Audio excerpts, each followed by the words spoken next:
Sí, era un programa sobre objetivos de desarrollo sostenible en el programa Misión 2030 de la ONU. Formábamos parte de 17 embajadores jóvenes de este programa porque así nos calificaban a nivel nacional. Vamos entrando a dos temas que nos interesa. En primer lugar, el que me escribes y me dices que quieres tocar el tema de la legalidad de la ampliación de la cuarentena. ¿En qué fundamentas tú o en qué se puede poner en tela de juicio la situación de la legalidad de la ampliación de la cuarentena? Bueno, en primer lugar debemos tener presente que una cosa es el estado de emergencia sanitario y otra cosa es el estado de emergencia en el que estamos viviendo. El estado de emergencia sanitario tiene que ver simplemente con las cuestiones de salud o del sistema de salud y de los problemas de salud que se pueden generar como consecuencia de esta pandemia, que no solamente incluye al Ministerio de Salud, sino a diferentes ministerios. Y por eso se agilizan muchos procesos de contratación pública, ya no se hace a través de concursos públicos, sino solamente a través de adjudicación directa.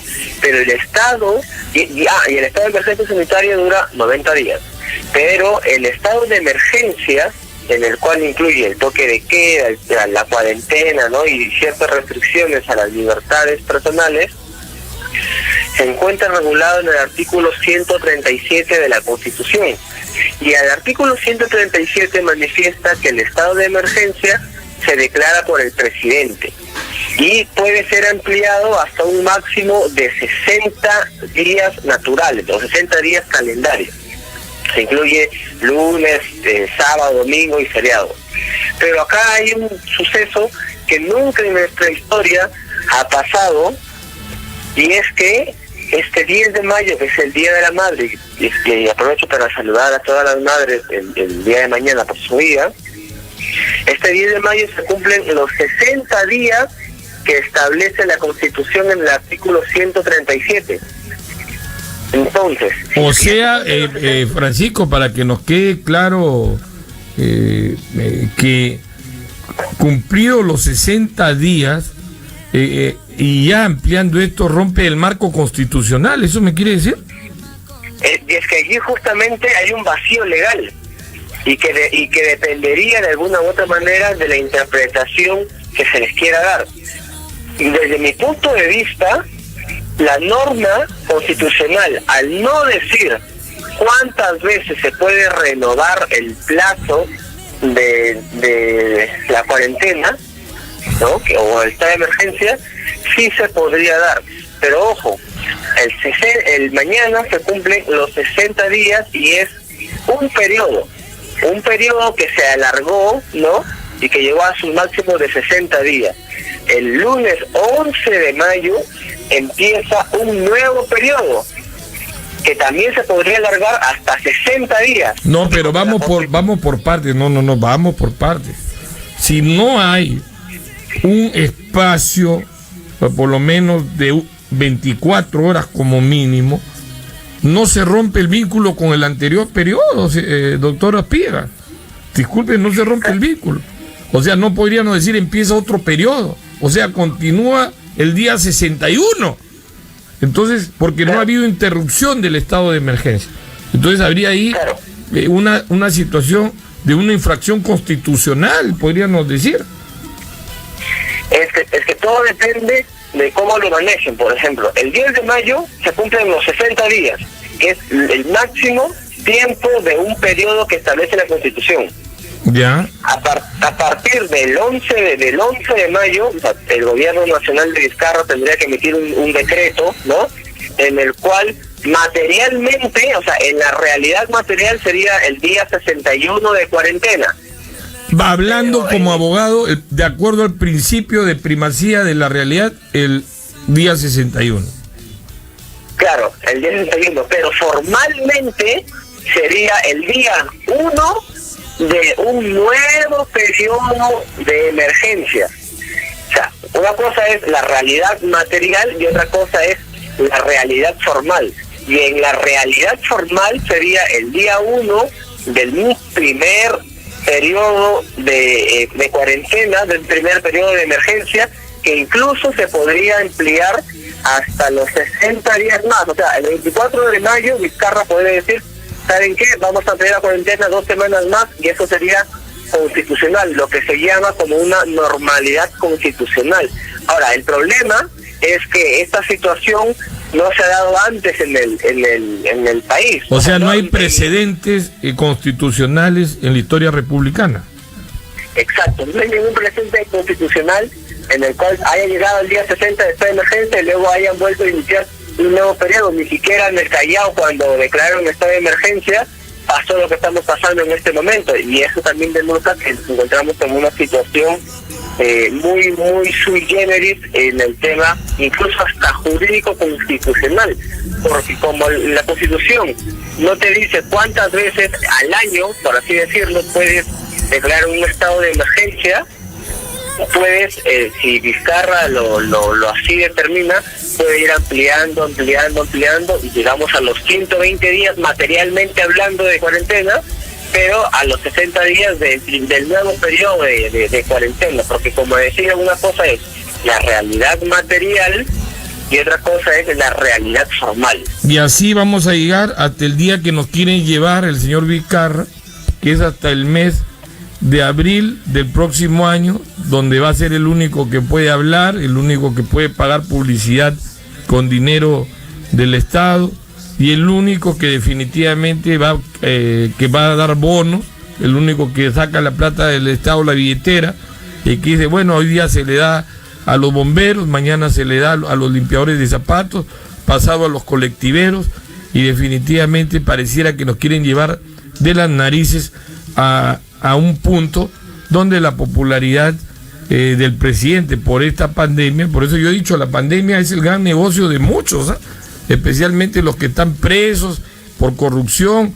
Ustedes vayan a ver si sale el señor tal, X, Y, Z, porque está de más decir los corruptos que están saliendo, y definitivamente, pero vayan a ver si sale uno de omisión de asistencia familiar. Bueno, ese es otro tema.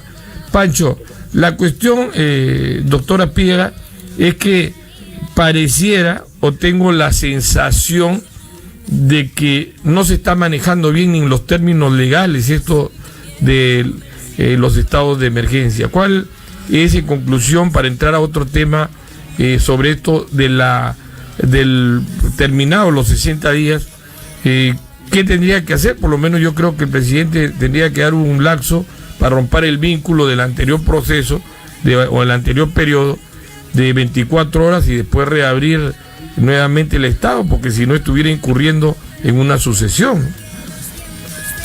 Mira, en el tema del manejo de la pandemia hay algo muy cierto en lo que tú mencionas, que es la corrupción, ¿no? Nosotros tenemos un estado de emergencia que es artículo 137 de la Constitución, ¿no?, en el cual es cuarentena, toque de queda, pero también tenemos un estado de emergencia sanitario. Al establecerse el estado de emergencia sanitario, que se puede ampliar, ¿no?, y que esto no tiene que ver con el tema de la cuarentena, sino el estado de emergencia sanitario, es, como lo mencionaba al comienzo, los procesos de contratación pública, de compra, de adquisiciones de bienes, en este caso, ya no es licitación, sino adjudicación directa. O sea, así es. Llamo a cualquier persona que me cae bien. Las famosas invitaciones de los clubes de café, ¿no?, para definir los negociados, ¿no? Eso es lo que permite, claro, también la emergencia, ¿no? Claro, y ese es uno de los problemas que nos refleja que hay una pandemia eterna a la actual pandemia que estamos viviendo, que es la corrupción, porque el Ministerio Público va 76 procesos que están en investigación por temas de corrupción. Francisco Piedra, tú como leonardino también estás indignado por ver, tú tienes una visión nacional y mundial, no eres un tipo folclórico. Definitivamente da la impresión que el presidente, mientras sale hablando un discurso, no pandemia, habla de que compran cerveza en Piura, habla de que hay un ataúd en Lince, habla de la declaración jurada de los congresistas, que miente, porque la declaración jurada la van a presentar no a la PCM, sino donde debe ser, que es la Contraloría, porque el presidente parece que le tiene tirria a la Contraloría. Sale a hablar de eso, pero no habla de la inversión en el sector salud. No habla de cuánto va a invertir. No hay pruebas moleculares, no hay pruebas rápidas, no hay equipos de protección, no hay ni una Panadol, definitivamente. Y hoy día, Francisco, yo te quiero arrancar una opinión, porque tú eres un joven emprendedor, un joven profesional, que te abres camino por tu valía. Hoy día veo una noticia en América Televisión y dice que médicos y enfermeras de salud viajan a la región Lambayeque para luchar contra el coronavirus. O sea, están trayendo médicos y enfermeras de Lima para combatir, porque acá no hay buenos médicos, acá no hay buenas enfermeras, o sea, no hay. O sea, ¿cuál es tu lectura tuya? En nuestro personal de salud, ¿no? O sea, médicos, obstetras, enfermeras, todo este gremio de salud en general, para mí, en primer lugar, un aplauso y una admiración por la labor que están realizando. Ahora, pueden traer todos los médicos que quieran, pueden traer todas las enfermeras que quieran. Se felicita, se aplaude. Eso es algo positivo porque permite ampliar la capacidad de personal de salud. Porque, ojo, tenemos varios médicos, varias enfermeras y se encuentran infectados y que están en su casa. Pero también tenemos que tener presente que si bien traen a este personal de salud, pero no tenemos mascarillas, no tenemos pruebas test para hacer el tema del descarte del coronavirus, no tenemos respiradores, no va a servir para nada. No van a servir para nada, Pacho. A mí me da risa esto. Me parece un circo romano esto. Trae que enfermeras, que trae. ¿Qué va a hacer una enfermera si no tiene pruebas moleculares, no tiene PS, no tiene ventiladores, no hay respiradores? Esta gente la trae acá. Me hace recordar esta película Gladiador, cuando la mente empieza ahí para que los agarren a un circo romano y los maten. Pobres jóvenes estos que los traen, ¿eh? La verdad, acá vemos una foto que me envía bajando con su maletincito rojo, el otro con su maletín de mano, jóvenes médicos, son pues y enfermeros, ¿no? Que viene, pobrecito, estos muchachos, capaz por necesidad, por ganarse el plan de cada día decentemente, pero acá creen que les van a dar pues todo. Ojalá que no regresen en ataúd muchos de ellos. Y Francisco, y esto es una irresponsabilidad gravísima realmente. Acá los médicos no es que no quieran trabajar, acá el problema no es que las enfermeras no quieren trabajar, aquí el problema es que por autoprotección, si no tienen, pues miren, yo me hablaba con un amigo, Pancho, discúlpame que te corte, hablaba con un médico que trabaja en la unidad de plasma del hospital regional, y me dice, ven, visítame, tú que trabajas ahí, que estás asesorando, ven, para que hables. Y me voy, pues, ¿no? Ahí al lado de un callejón, un pasaje, a la mano izquierda está una unidad de plasma, más allá de una unidad de laboratorio. A la mano derecha del callejón, regados los muertos, envueltos en bolsas plásticas negras, encintadas, unos con cuerdas, otros con cinta y con un número. Y si tú quieres ver a tu muerto, tienes que abrir el plástico y verle cabeza por cabeza, ver si este es tu muertito o no. La pregunta es, ¿esa es la manera adecuada de manejar? O la manera, por ejemplo, de que un trabajador pueda ejercer sus funciones en un hospital así? No, pues, señores, o sea, ¿qué hace ese trabajador? No voy a trabajar, definitivamente. Entonces agarra y dice, bueno, solución, vamos a traer de Lima. ¿Esa es la solución, Juan Francisco? No, definitivamente no es la solución. Es como si hubiera un incendio, tienes 5 bomberos que no pueden apagar el incendio, se les acaba el agua y trae 100 bomberos más para con la mano quieran apagar el incendio. O sea, definitivamente no tiene ningún impacto.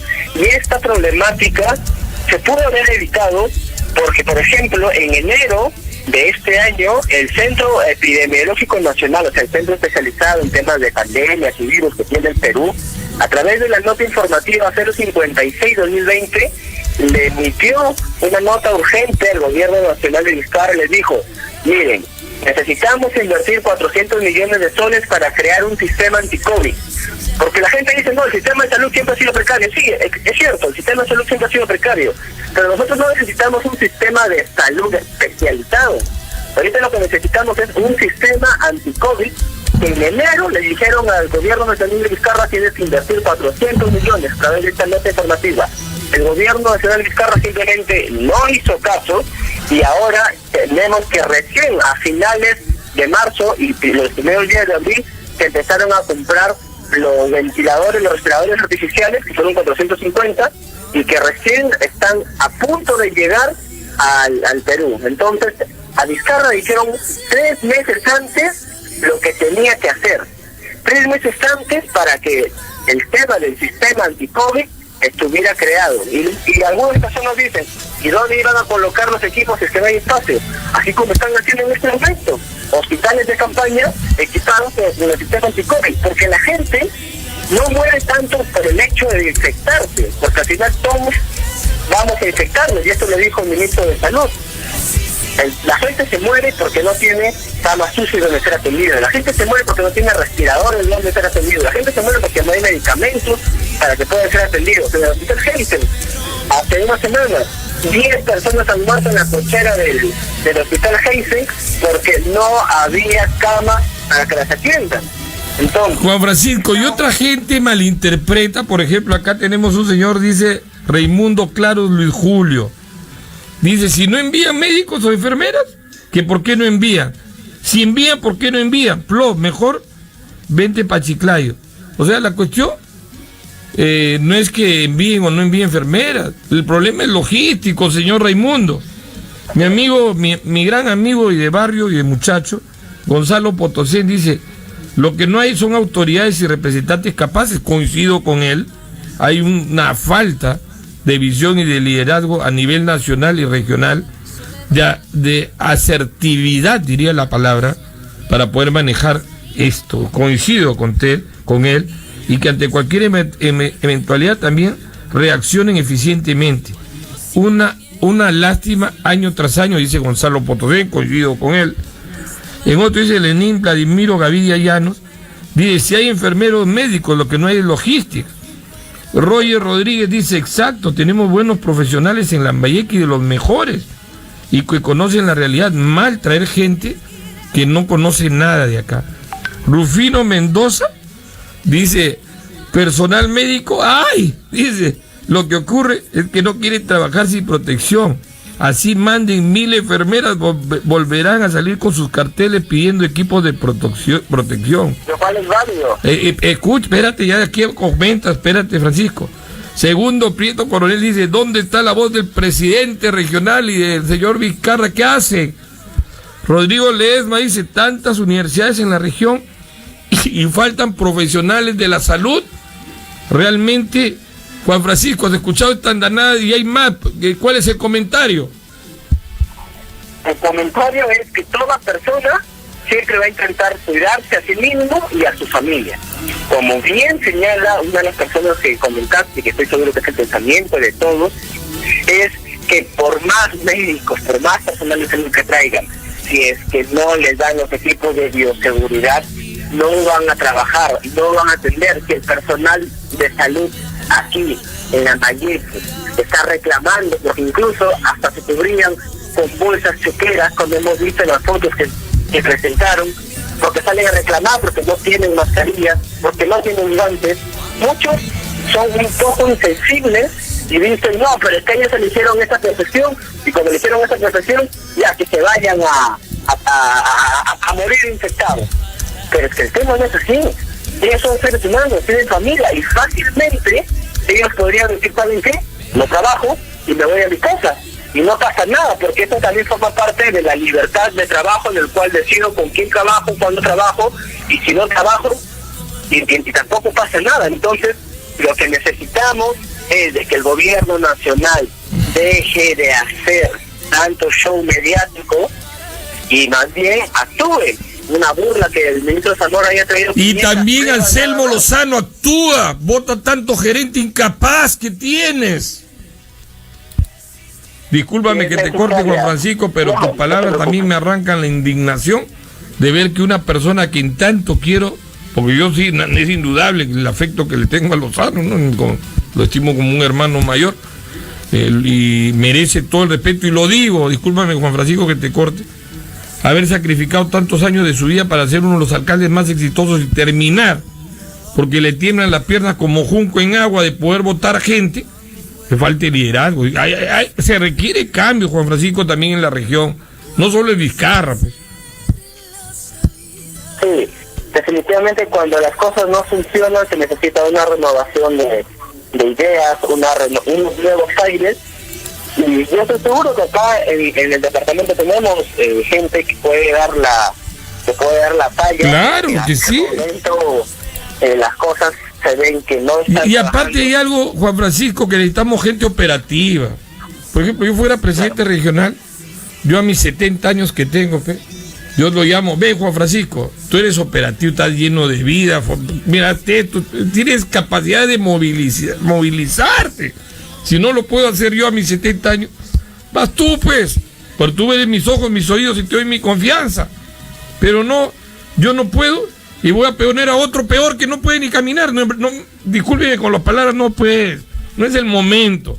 Y yo me refiero, Juan Francisco, a que la falta de operatividad, mucho asambleísmo, mucho, digamos, discurso palaciego, pura noticia mediática, pero en la operatividad de salud no hemos avanzado nada, Juan Francisco. Sí, y justamente eso es lo que necesitamos.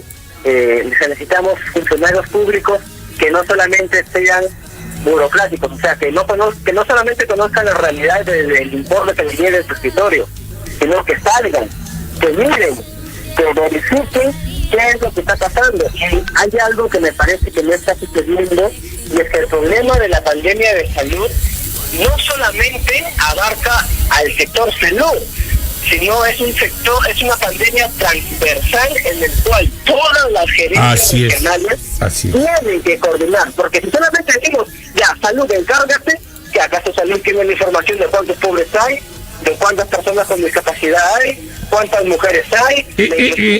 Esto demanda, Pancho, como tú dices, una gran articulación. Francisco, esto demanda una gran articulación y hay que tener mucho liderazgo. Sí, totalmente de acuerdo.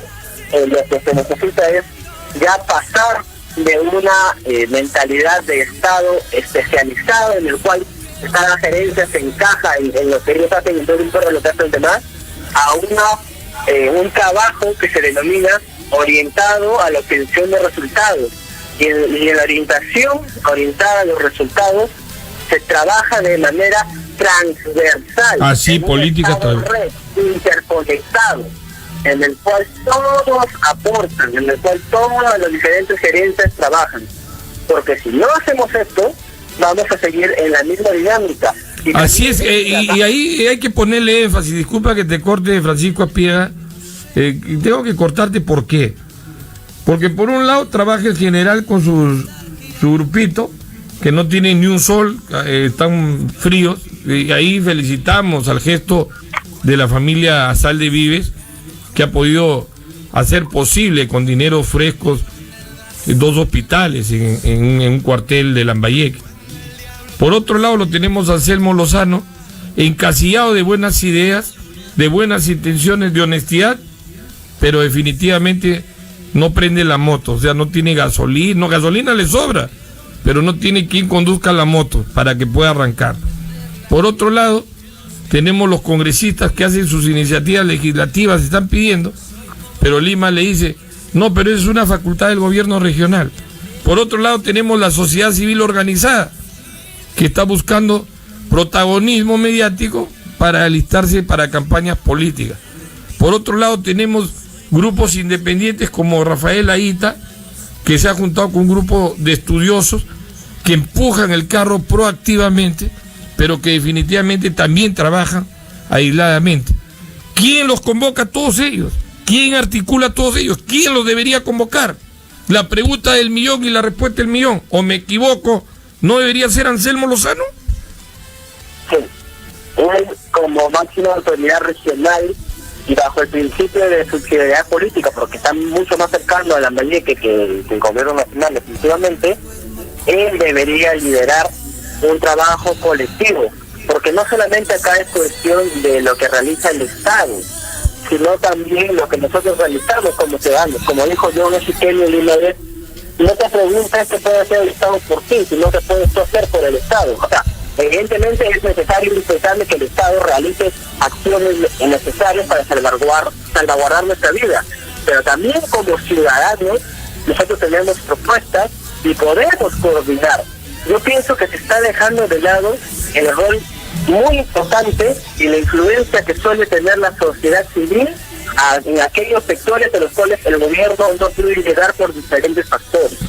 Entonces, si es que tenemos que vencer esta pandemia del coronavirus, tiene que trabajarse definitivamente el gobierno, ¿no? El gobierno regional como el gobierno nacional, los gobiernos locales. Ahora, Vizcarra le ha agarrado tirria allá a Lozano no lo quiere ver a Vizcarra, todo Lambayeque pierde, reparten 9.000 millones para obras de infraestructura, no nos han dado ni un sol. Anselmo Lozano la ha denunciado a la ministra de Economía y Finanzas, lo ha denunciado por un sueldo, una bronca tremenda, un consejo regional que donde pulula la mediocridad y todo. Definitivamente, señores, si no hay articulación, esto no avanza.